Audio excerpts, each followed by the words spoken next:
C'est depuis 2016 que l'entreprise Kibali Mine attendait de rentrer dans ce droit de propriété sur le terrain acquis en toute légalité, particulièrement sur un espace de 1000 habitations érigé dans les périmètres miniers. Et pourtant, avant que ces engins de démolition ne puissent débuter leurs opérations, l'autorité provinciale avait déjà appelé à l'apaisement et au respect de lois du pays. Or, il se trouve quand même qu'il a été impossible de stopper le processus de démolition. Toutefois, pour recadrer la situation, le directeur pays de cette entreprise minière, qui opère en République démocratique du Congo parmi les plus grandes unités dans ces secteurs, est revenu ici sur les procédures menées jusque-là. Il ne s'agit pas d'une délocalisation brutale, il s'agit plutôt des évictions ayant procédé par de démolition des résidences illégalement établies et pour lesquelles un moratoire a été donné par le gouvernement provincial et ce moratoire a été prorogé plusieurs fois. Tout remonte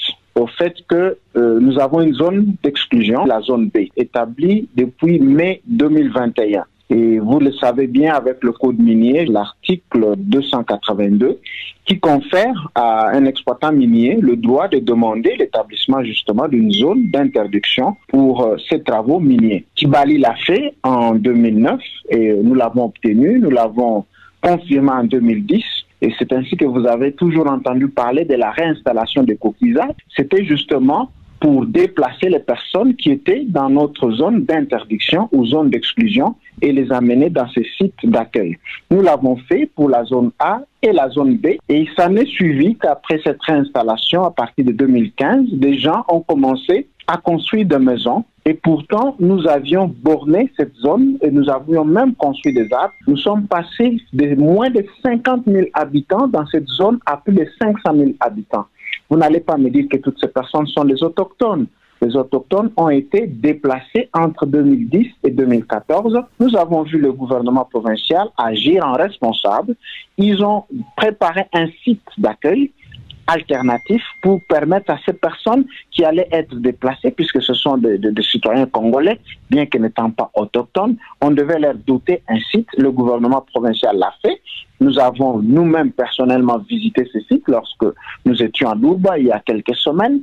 Et ce site est bien loti. Nous avons vu des sources d'eau y étant installées et des parcelles loties. Et le gouvernement a offert aux personnes des tôles, du bois et quelques matériaux de construction, principalement le bois et les tôles. Nous détenons des photos satellitaires et nous invitons toute personne de regarder ces photos satellitaires. Vous verrez qu'en 2010, la population n'est pas très dense à ces endroits. Nous l'avons déplacé ou réinstallé. En 2010 et 2014, vous verrez qu'en 2014, il y a un vide à ces endroits. Pareil en 2015. Et puis subitement, entre 2015 et 2019, c'est une explosion démographique. Vous passez à plus de 100 000 personnes qui s'installent dans cette zone sans avoir suivi les lois en vigueur. Ces personnes ont été informées depuis plus d'une année.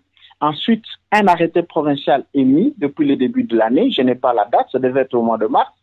Et plusieurs communiqués et informations données à ces personnes, une commission mise en place. Ces personnes ont été invitées à aller sur les sites qui étaient en préparation pour prendre des macarons et avoir des espaces ou des parcelles. Quelques personnes y ont répondu favorablement, d'autres n'ont pas voulu.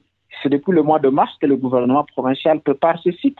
7 mois après, le gouvernement devait faire quelque chose, surtout lorsque vous avez à peine 10 ou 20% de personnes qui se présentent pour prendre ces parcelles.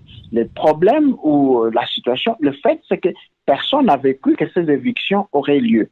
Et malheureusement ou heureusement, cela a eu lieu. C'est comme ça que les gens se sont levés pour venir.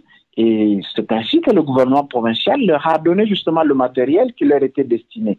Mais nous n'allons pas justement condamner le gouvernement provincial lorsque les personnes décident.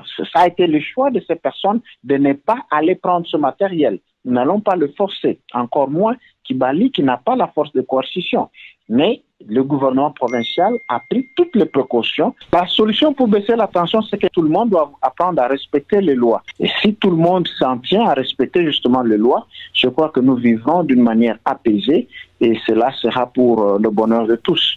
Mais quoi qu'il en soit, les dirigeants de Kibali Mine ne se laissent pas décourager par les aléas de la vie. Leur objectif, poursuivre le travail sur le terrain, exactement selon le contrat conclu avec les autorités congolaises, une façon de se montrer totalement respectueuse des textes de loi en la matière.